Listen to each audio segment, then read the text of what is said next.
Assalamualaikum warahmatullahi wabarakatuh. Perkenalkan, nama saya Galang Ramadhani dari Prodi D3 Analis Kesehatan NIM 161124000022.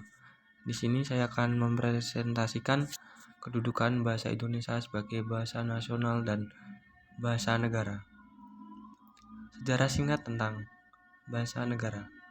Bahasa Indonesia berasal dari bahasa Melayu yang digunakan sebagai bahasa perantara di wilayah Nusantara sejak lama. Pada Kongres Pemuda di Jakarta 1928, para pemuda Indonesia mendeklarasikan Sumpah Pemuda, yang salah satu poinnya menyatakan bahwa kami putra dan putri Indonesia menjunjung bahasa persatuan bahasa Indonesia. Deklarasi ini agak tonggak penting dalam pengakuan bahasa Indonesia sebagai bahasa persatuan. Setelah kemerdekaan, bahasa Indonesia secara resmi ditetapkan sebagai bahasa nasional dan bahasa negara dalam UUD 1945. Hal ini semakin mengukuhkan kedudukan bahasa Indonesia sebagai simbol persatuan dan identitas bangsa. Fungsi bahasa Indonesia sebagai bahasa nasional. 1. Bahasa persatuan.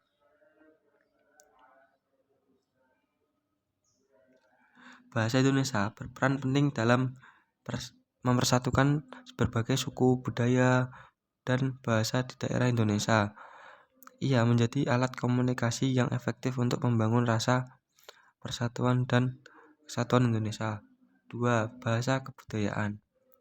Bahasa kebudayaan merupakan bahasa yang digunakan dalam berbagai bentuk karya seni dan budaya seperti sastra, musik, film, dan teater. Ia menjadi media untuk melestarikan dan mengembangkan budaya Indonesia. Yang ketiga, bahasa pendidikan. Bahasa Indonesia digunakan sebagai bahasa pengantar dalam sistem pendidikan di Indonesia. Ia menjadi alat untuk mentransfer ilmu, pengetahuan, dan keterampilan kepada generasi muda. Fungsi bahasa Indonesia sebagai bahasa negara. 1. Bahasa resmi kenegaraan. Bahasa resmi kenegaraan digunakan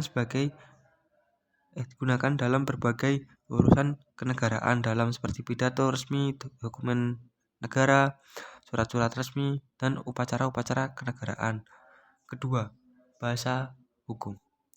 Bahasa hukum digunakan sebagai bahasa hukum dalam pembuatan undang-undang, peraturan pemerintah, dan perjanjian internasional. Yang ketiga, bahasa diploma. Bahasa ini digunakan dalam hubungan diplomatik dengan negara-negara lain. Fungsi Indonesia dalam masyarakat. 1. Alat penghubung antar warga. Bahasa Indonesia menjadi alat komunikasi yang efektif dalam menghubungkan warga negara dari berbagai latar belakang. Yang kedua, penghubung antar budaya. Bahasa Indonesia memungkinkan terjadinya pertukaran budaya antar daerah dan antar kelompok masyarakat. Yang ketiga, penghubung antar daerah. Bahasa Indonesia memfasilitasi komunikasi dan interaksi antar daerah di Indonesia sehingga mempermudah pembangunan dan kemajuan nasional. Pentingnya melestarikan dan mengembangkan bahasa Indonesia. 1. Menjadi pengguna bahasa Indonesia yang baik dan benar. Gunakan bahasa Indonesia dengan tata bahasa yang tepat dan ejaan yang benar. 2. Meningkatkan kemampuan berbahasa Indonesia. Terus belajar dan meningkatkan kemampuan berbahasa Indonesia baik lisan maupun tulisan. 3. Menghindari penggunaan bahasa asing yang berlebihan. Bersikaplah positif terhadap bahasa Indonesia dan tunjukkan rasa bangga dalam menggunakannya. Yang keempat, mencintai dan bangga menggunakan bahasa Indonesia.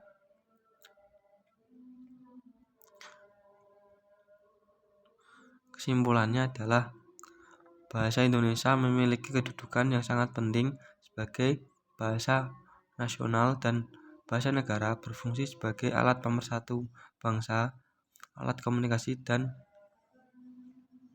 bahasa.